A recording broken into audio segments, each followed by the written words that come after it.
Hello दोस्तों, एक बार फिर आपका स्वागत है। एक क्रिमिनल के दिमाग की लिमिट्स कोई नहीं जानता। क्राइम करने की चाह किस हद तक जा सकती है और इंसान से क्या क्या करवा सकती है, यह पता कर पाना बेहद मुश्किल हो जाता है। आज का केस एक ऐसे आदमी का है जिसने ऐसी सारी हदों को पार कर दिया। 2 जुलाई 1995 की रात को कनॉट प्लेस पुलिस स्टेशन के कांस्टेबल अब्दुल नजीर कुंजू और होमगार्ड चंद्रपाल अपनी रूटीन नाइट पेट्रोलिंग कर रहे थे। वह लोग जैसे ही अशोका रोड की तरफ मुड़े, तभी उन्हें एक बिल्डिंग में से बहुत सारा धुआं निकलता हुआ दिखाई दिया। वह दोनों उस बिल्डिंग की तरफ जल्दी जल्दी बढ़ने लगे। उस बिल्डिंग में एक रेस्टोरेंट था जिसके अंदर से वह धुआं आ रहा था, लेकिन वह रेस्टोरेंट उस समय बंद था। उन्होंने वहां खड़े गार्ड से धुएं की वजह पूछी। तभी रेस्टोरेंट से एक आदमी निकल कर आया और उसने बताया कि रेस्टोरेंट में कुछ वेस्ट जलाया जा रहा है, जो कि कुछ देर में जलना खत्म हो जाएगा। यह सुनकर वह दोनों वहां से चले गए और पास की लेन्स में पेट्रोलिंग करने लगे। कुछ दूर जाते ही उन्हें पीछे से एक औरत के चिल्लाने की आवाज आई, आग लग गई, आग लग गई। वह हड़बड़ी में वापस उस रेस्टोरेंट की लेन में पहुंचे और उन्होंने देखा कि आग के लपटे अब रेस्टोरेंट के अंदर से निकलकर बाहर तक आ गई थी। उन्होंने तुरंत बैकअप बुलाया और फायर डिपार्टमेंट को भी इन्फॉर्म किया। उन्होंने अंदर घुसने की कोशिश की ताकि वह उस आग को बुझा सके, पर उस रेस्टोरेंट का दरवाजा अंदर से बंद था। कुंजू और चंदर देरी ना करते हुए उस गार्ड की मदद से दीवार के ऊपर चढ़कर दूसरी तरफ चले गए, जहां उन्होंने देखा कि 2 आदमी एक तंदूर को हवा देते हुए उसमें पेपर और लकड़ी के पीस डाल रहे थे। उनमें से एक वहां का मैनेजर केशव था और दूसरा आदमी वही था जो उन्हें थोड़ी देर पहले बाहर मिला था, जिसका नाम सुशील शर्मा था। चंद्रपाल ने वहीं से आवाज लगाकर उन्हें उस आग के बारे में चेतावनी दी, पर सुशील शर्मा ने कहा कि वह एक पॉलिटिकल पार्टी का वर्कर है और उन दोनों पुलिस वालों के लिए इस वक्त वहां से चले जाना ही बेहतर होगा, क्योंकि वह कुछ पुराने पार्टी के डॉक्यूमेंट जला रहे हैं। पर कांस्टेबल कुंजू को उस तंदूर से मांस की जलने की बू आ रही थी। उसका शक बहुत ज्यादा बढ़ गया, तो वह दोनों रेस्टोरेंट के अंदर गए और सबसे पहले जाकर उन्होंने तंदूर की आग बुझाई। इसके बाद उन्होंने जो देखा उसे देखकर उनके रोंगटे खड़े हो गए, क्योंकि तंदूर के बाहर इंटेस्टाइन्स लटक रहे थे और तंदूर के अंदर एक इंसानी शरीर आधा जला पड़ा था। पानी डालने से उस शरीर की स्किन हड्डियों से अलग हो गई थी, जिसकी वजह से एक बहुत बुरी स्मेल चारों तरफ फैलने लगी थी। इतनी देर में पुलिस की बैकअप टीम भी वहां आ गई। सुशील तब तक वहां से गायब हो चुका था, लेकिन केशव वहीं पर खड़ा था। केशव को इमीडिएट अरेस्ट कर लिया गया। अगली सुबह उस इंसानी लाश की बगिया बारबेक्यू रेस्टोरेंट में मिलने की खबर हर न्यूज़पेपर की हेडलाइन बन गई। सुशील तो फरार हो चुका था, पर पुलिस केशव को इन्वेस्टिगेट कर रही थी, लेकिन वह किसी भी सवाल का जवाब नहीं दे रहा था।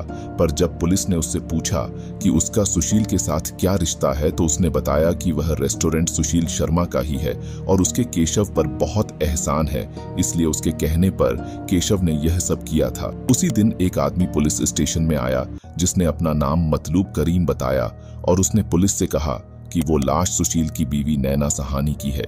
धीरे धीरे सुशील शर्मा के सस्पेक्ट होने की न्यूज हर जगह फैल गई। पुलिस हाथ धोकर सुशील की तलाश में लगी हुई थी, पर उन्हें सुशील कहीं पर भी नहीं मिल रहा था। पर एक दिन अचानक दिल्ली पुलिस को खबर मिली कि 9 दिन से फरार सुशील ने खुद को बेंगलोर पुलिस को रडर कर दिया है, लेकिन उसने नैना के खून में उसके इवॉल्व होने से साफ इनकार कर दिया है। मगर कुंजू और चंदर ने अपनी आंखों से सुशील को क्राइम सीन पर देखा था और उससे बात भी की थी, और उन्हें पता था कि सुशील झूठ बोल रहा है। पुलिस ने सुशील से सच उगलवाने के लिए उसे कई अलग अलग तरीकों से इंटेरोगेशन की, जिसके बाद सुशील ने फाइनली कन्फेस किया कि उसी ने नैना का मर्डर किया था, जिसके बाद वो पुलिस से बचने के लिए दिल्ली से फरार हो गया था।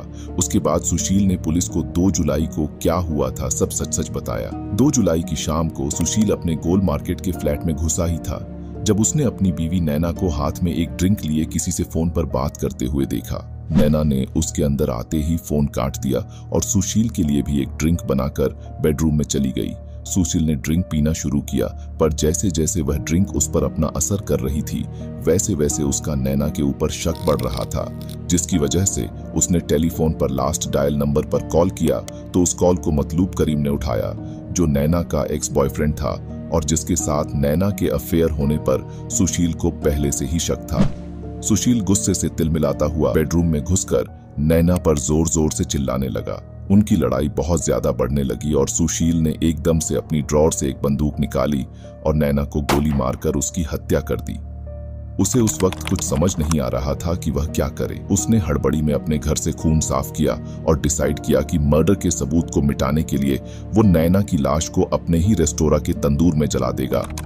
पर यह केस सिर्फ एक अफेयर के शक की वजह से हुए मर्डर का नहीं था। दरअसल इसकी वजह थी सुशील का डोमिनेटिंग इनसिक्योर बिहेवियर, जो हर हफ्ते छत्रपुर मंदिर जाता था, पर वही सुशील हर रात शराब पीकर नैना को मारता था और उसे अपने गोल मार्केट वाले फ्लैट में लॉक करके रखता था। एक रात जब नैना ने सुशील से उसके अब्यूसिव नेचर की वजह से उसको छोड़ने की बात की तो उसने नैना पर अपनी गन चला दी, लेकिन उसने जानबूझकर मिसफायर करके नैना को डराने की कोशिश की थी।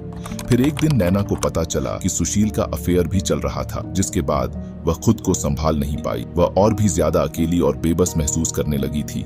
वह इस रिश्ते से छुटकारा चाहती थी, जिसके लिए उसने मतलूब की हेल्प लेने का डिसाइड किया। मतलूब, नैना और सुशील एक दूसरे को कॉलेज टाइम से जानते थे। वह तीनों पॉलिटिकल पार्टी के यूथ विंग में काम करते थे। कॉलेज डेज में नैना और मतलूब एक दूसरे से बहुत ज्यादा प्यार करते थे। वहीं नैना और सुशील बस अच्छे दोस्त थे। नैना और मतलूब एक दूसरे से शादी करना चाहते थे, पर क्योंकि नैना एक सिख थी और मतलूब एक मुस्लिम, तो नैना की फैमिली ने उनकी शादी से इनकार कर दिया। फैमिली के प्रेशर में मतलूब ने अपनी ही कास्ट की एक लड़की से शादी कर ली, पर नैना और मतलूब ने डिसाइड किया कि वह हमेशा अच्छे दोस्त बनकर रहेंगे। लेकिन नैना मतलूब की शादी के बाद धीरे धीरे बहुत ज्यादा डिप्रेशन में चली गई। सुशील ने ऐसे डिफिकल्ट समय में नैना का साथ नहीं छोड़ा और वो और नैना एक दूसरे से काफी क्लोज आ गए, जिसके बाद उन दोनों ने शादी कर ली। पर उनकी शादी कुछ हफ्तों तक ही अच्छी रही, जिसके बाद सुशील की सारी सच्चाई नैना के सामने आने लगी।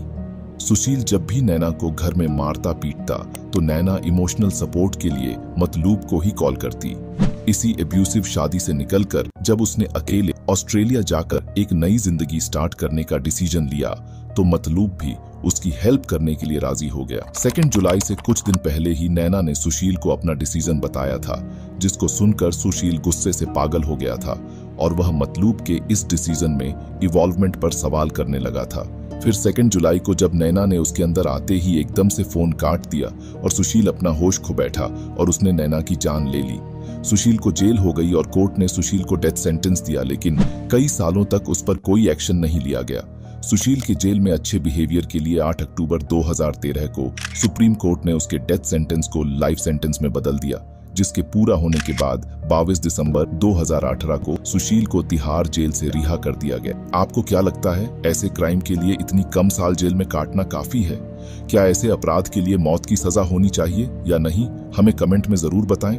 मिलते हैं आपसे अगली वीडियो में, तब तक के लिए बाय बाय।